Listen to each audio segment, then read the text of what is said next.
I went to school at the University of Central Arkansas and Northeast Louisiana University, and I played basketball and fast pitch softball.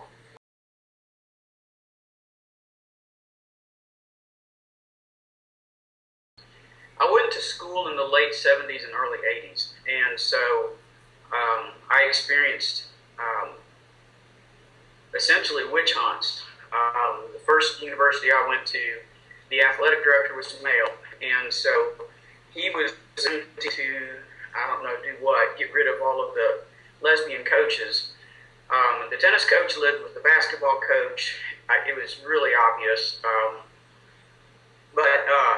So yeah, the softball coach called me in, and I didn't realize what was going on, but she went through the whole team and asked who was gay and who wasn't. And I knew her. I had followed her there from high school, and she knew I was gay. So I said, well, yeah, I'm gay, and you are too. And so I wound up getting kicked off of the team for that. My previous university was the same thing, although it wasn't the athletic department that did it so much as one of the other players that I moved in with, who I thought, because of a previous thing that had happened, was well aware that I was gay. She was pretty right-wing Christian and went flying home to mommy and daddy all upset, and wound up having the dorm mother kick me out of the dorm, or kick me out of the room, and there was no other room in the dorm. So essentially I had several experiences of being either kicked out of the dorms or kicked off of teams because of being gay.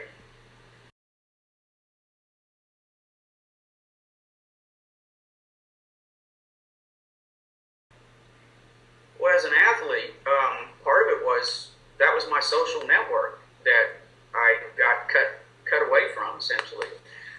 And as a student athlete, it essentially affected my ability to complete my degree. By the time I dealt with all of those things, I was pretty much a basket case, and wound up moving home, going to school from home, and still got out, got a job, and all that kind of stuff. But it was really, really difficult time for me to deal with the fact that I was ostracized by people that I knew were gay, but were being forced to do it because of the administration they worked with. I wound up playing non-collegiate softball at a competitive level for quite a few years after that, so I still found an outlet. I didn't really have a support system. I couldn't talk to my parents. I was real concerned about being gay because, again, at the time, society was different. I'd been raised to believe that gay people were pedophiles and all that kind of stuff, so I was really concerned and actually told myself that if I ever thought that I was going to do something like that, that I'd kill myself before I hurt somebody else. So it was that kind of an environment, and I really didn't feel like I had any recourse to do anything about it. I couldn't appeal anywhere, and I was a scholarship player, so I lost my ability to go to school. I didn't have the money to go to school.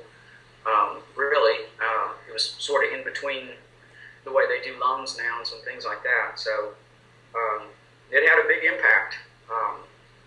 I really don't know how I made it through. I think I just survived, essentially.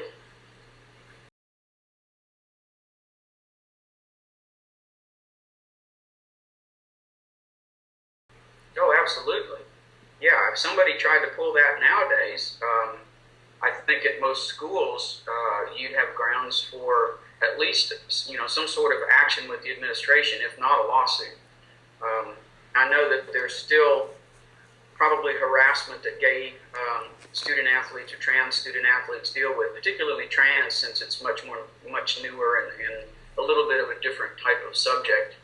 But I know a lot of gay college athletes that are out, and it's not an issue at all. They're recruited. They're known to be gay when they're recruited.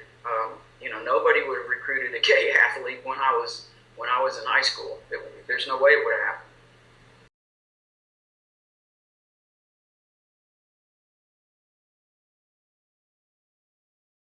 I think people today would presume that it would have encouraged me, and I know that.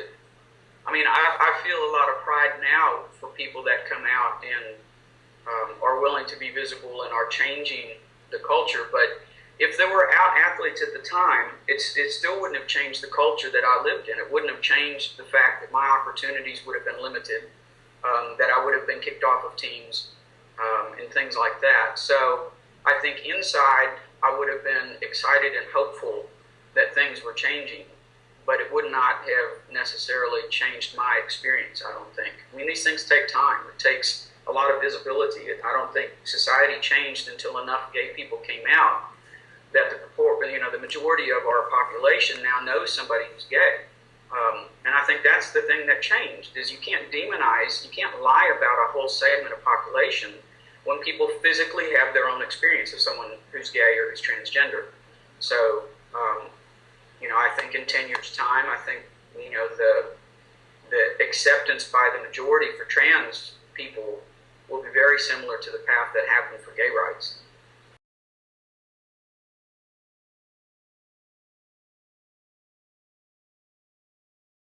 I think it's important for straight society, cisgendered people to see out athletes succeeding and not hiding who they are, not acting like they're second-class citizens, but fully claiming their space in our culture and our society as human beings who deserve the dignity and rights of a human being. And I think it's probably really important for younger people who are coming along,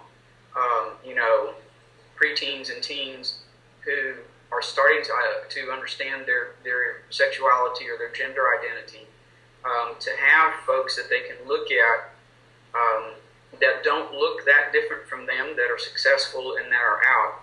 I think each succeeding generation is going to find more and more freedom and opportunity, assuming there's not, a major backlash. I know that that's one thing that's happening right now in our society, especially in this election cycle, is this sort of blowback against the expansion of freedoms that have been happening.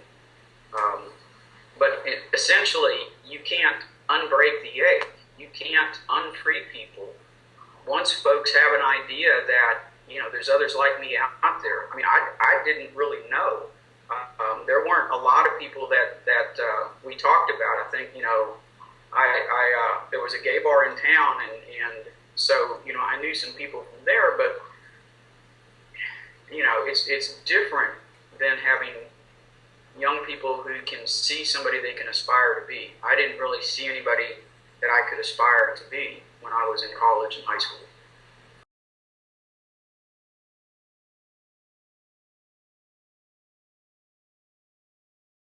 Well, certainly, I think it's critical that athletic administrations and school administrations provide a safe environment for LGBT plus people, because and there have been many cases, guys that have come out on swim teams, and the swim team has been very accepting and supportive of it. But there's still lots of situations where students are harassed or abused or hazed over being gay or trans, and they don't necessarily get support from their administration, whether it's the athletic administration or school administration. So I think what's critically important, and I say part of this because of recently coming out at work as transgender, and I work for a Fortune 100 IT company, it was very, very clearly stated from management all the way up to the top that they have a policy of inclusion. They have a policy that forbids any kind of harassment or non-acceptance. That at work we're professional and we deal with each other on a professional basis, whether or not we agree with somebody else's life or choices or whatever. So it's really important that not only is it printed on a piece of paper somewhere, but that the people who hold the power in whatever the context is, that they are actively promoting that thought and that context.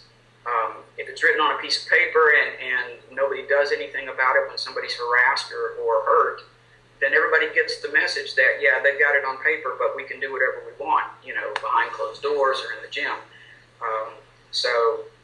And that's not just necessarily for gay people. It's the same thing with women that get harassed or sexually assaulted, and the administrators won't do anything about it. But yeah, I think in today's world, the thing that's important is that the people that hold power in whatever the situation is actively state that LGBT LGBT individuals cannot be harassed or harmed, that they have to be fully included.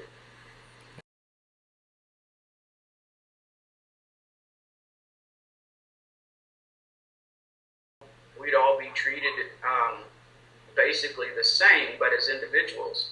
We're all unique individuals. We all bring our own strengths and abilities and personalities to something, but that nobody is prejudged based on their sexual orientation or their gender identity.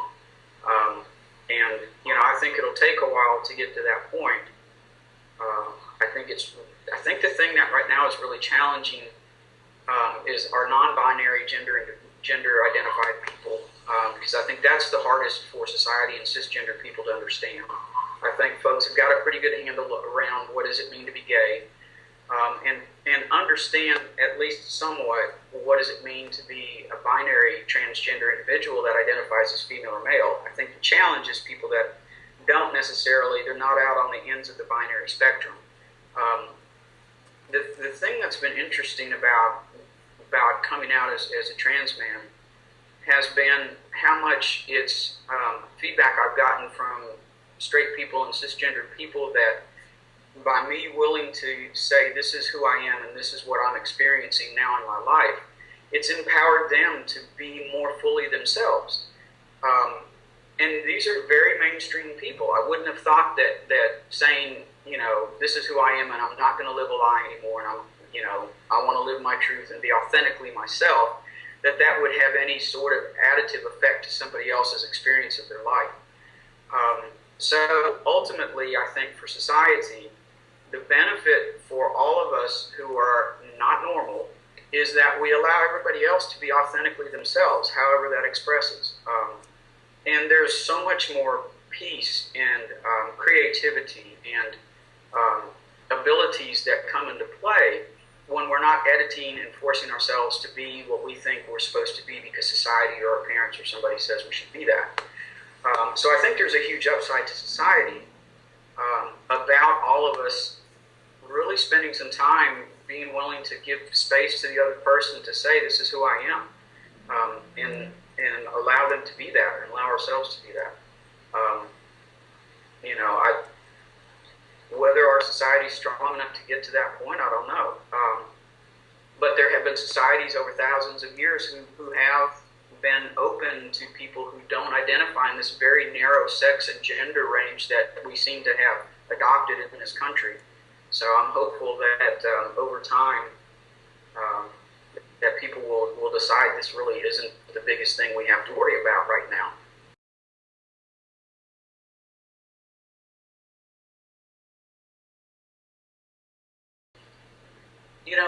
When I was in high school, I had no idea that transgender people existed. And I was nervous enough about coming out as gay.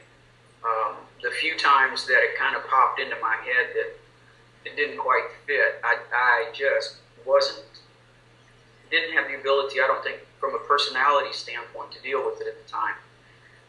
So it's been a really interesting experience for me to have essentially two experiences of coming out, and have lived a good part of my life female and female oriented, and going from being a lesbian to now identifying as a straight man. I'm seeing quite a bit of a different spectrum of human experience. So I'm not sure what all that means, except for me, what it's created in me is much more compassion towards myself and towards others. And I think much less judgmentalness about how people should behave and how what my expectations are about how other people are. So I know that right now, and I know you're talking about essentially gay athletes, but with the transgender stuff and the whole bit about, Houston just went through this HERO ordinance, Houston Equal Rights Ordinance, that part of it was around allowing people to use the restroom that they identify with from a gender perspective. And just the video,